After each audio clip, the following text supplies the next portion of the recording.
Loumaï est mon invité ce matin, candidate de The Voice, de passer sur heure, elle a 18 ans. Loumaï, pour ceux qui viennent de nous rejoindre, rappelons jusqu'où tu as été dans l'aventure The Voice.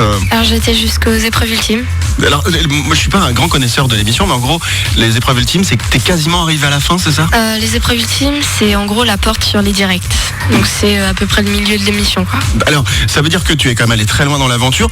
Si tu devais résumer ce que tu as vécu sur place, entre l'émotion, la télé, les moyens de la télé, les jurys qui se retournent sur ta prestation, etc., ta famille qui est émue au moment où tout ça se passe, comment tu résumerais ça à une amie, un pote? Franchement c'était merveilleux, c'était énorme de voir autant d'implication pour tout le monde en fait, les techniciens, les musiciens, vraiment tout le monde est à fond et donne le meilleur de soi-même et c'est vraiment très professionnel, donc ça fait vraiment bizarre de rentrer dans un milieu comme ça. Le plateau, il est impressionnant? Ouais, franchement il est vraiment impressionnant, c'est vraiment une scène magnifique. D'accord. Et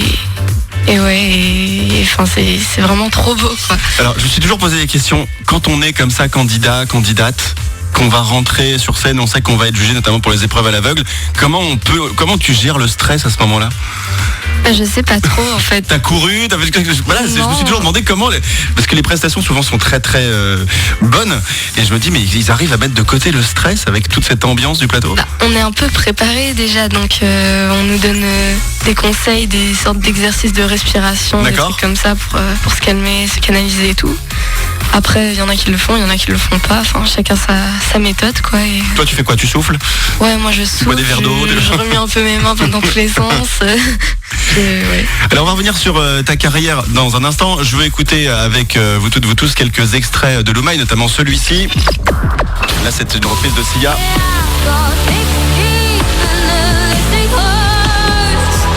Alors dans l'aventure The Voice, tu as aussi fait un espèce de duo virtuel avec Freddie Mercury de Queen. Je me trompe pas, c'était un duo virtuel, c'est ça? Non, en fait, je crois que c'est quelqu'un de Twitter ou un de ces réseaux sociaux-là qui a fait un montage de ma voix avec... Tu l'as écouté donc? Ouais, j'ai écouté, alors, moi, marrant. J'ai mis un petit extrait, je trouve que c'est assez impressionnant. Ouais, écoutez.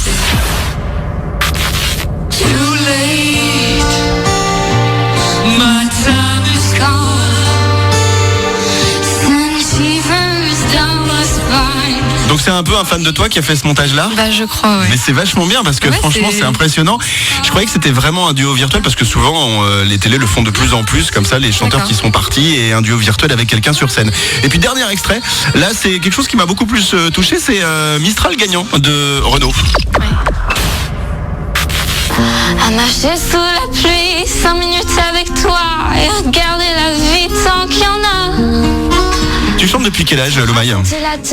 Aussi loin que je me souvienne.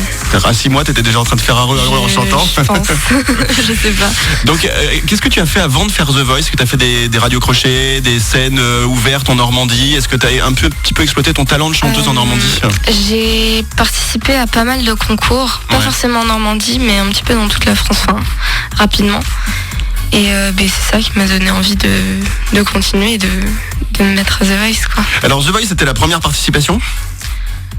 Comment ça? Est-ce que tu avais déjà essayé avant? C'est ça que je voulais dire. Non, c'était vraiment la première fois. Je voulais même pas en fait au début. Qu'est-ce qui t'a obligé? Et on m'a un peu convaincu. En fait, c'est un directeur. C'est un casteur qui est venu vers moi. Il avait déjà casté d'autres personnes de mon entourage. Alors ce qu'il faut expliquer à nos auditeurs, c'est que souvent dans les émissions de télé-réalité, et ça en fait partie, ou plutôt de radio-crochet, de télé-crochet, il y a ce qu'on appelle les castings sauvages. Et c'est comme ça parfois que certaines personnes sont recrutées. C'est ce qui t'est arrivé. Voilà, moi j'étais repérée par le biais d'un ami. Et c'est lui qui lui a donné mon nom en fait. Et le casteur est venu vers moi et il m'a dit tu faudrais pas participer à The Voice, j'aime beaucoup ce que tu fais. Au début j'ai dit non, ça m'intéresse pas, je suis pas prête. Au final il m'a dit non mais vraiment tu devrais. Et au final il m'a convaincu. Donc, c'est lui qui t'a convaincu. Comment ton entourage a réagi, ta famille, au moment où tu leur as dit je vais participer à The Voice? Ils t'ont encouragé ou ils ont eu peur pour toi? Alors déjà en fait je leur ai demandé leur avis avant de leur dire je veux participer parce que j'étais vraiment pas sûre. Et en fait eux aussi m'ont convaincu, ils m'ont dit non mais tu devrais vraiment, c'est une occasion et tout. Rien à perdre finalement voilà, sur ce genre d'aventure. C'est ça, tu devrais tenter, t'as rien à perdre. Alors avant qu'on t'écoute chanter, la dernière question c'est est-ce que après un passage dans The Voice, forcément la notoriété explose un petit peu, est-ce que ça t'a permis d'avoir des portes qui s'ouvrent plus rapidement, plus vite pour la suite de ta carrière? Raconte-nous un peu. En sortant, déjà après mon audition à l'aveugle, j'ai eu pas mal de bons retours de personnes qui ont été vraiment très intéressées, qui m'ont dit j'aimerais beaucoup bosser avec toi et tout.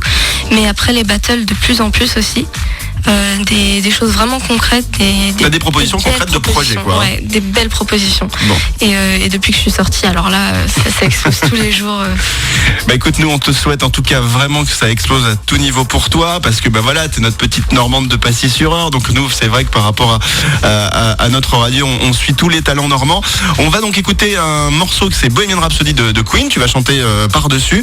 C'est en direct sur Cristal, donc vous allez pouvoir en profiter maintenant, 1 minute 30 de ce morceau en direct chanté par Louma. Et voici Bohemian Rhapsody.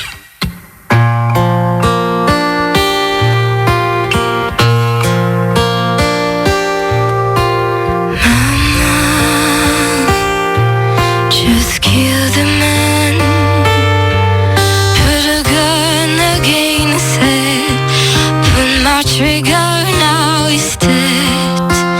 Mama, life had just begun, but now I've gone and thrown it all away. Mama,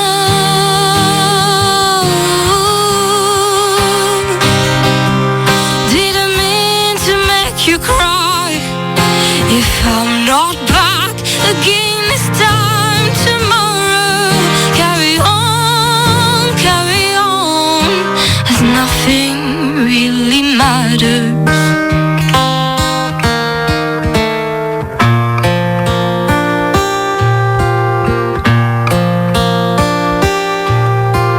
Too late, my time is gone.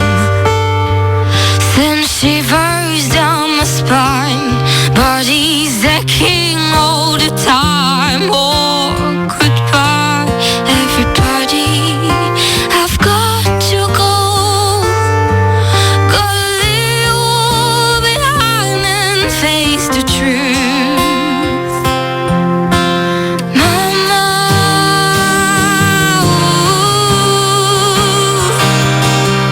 said I don't wanna die. I sometimes wish I'd never been born at all. At all.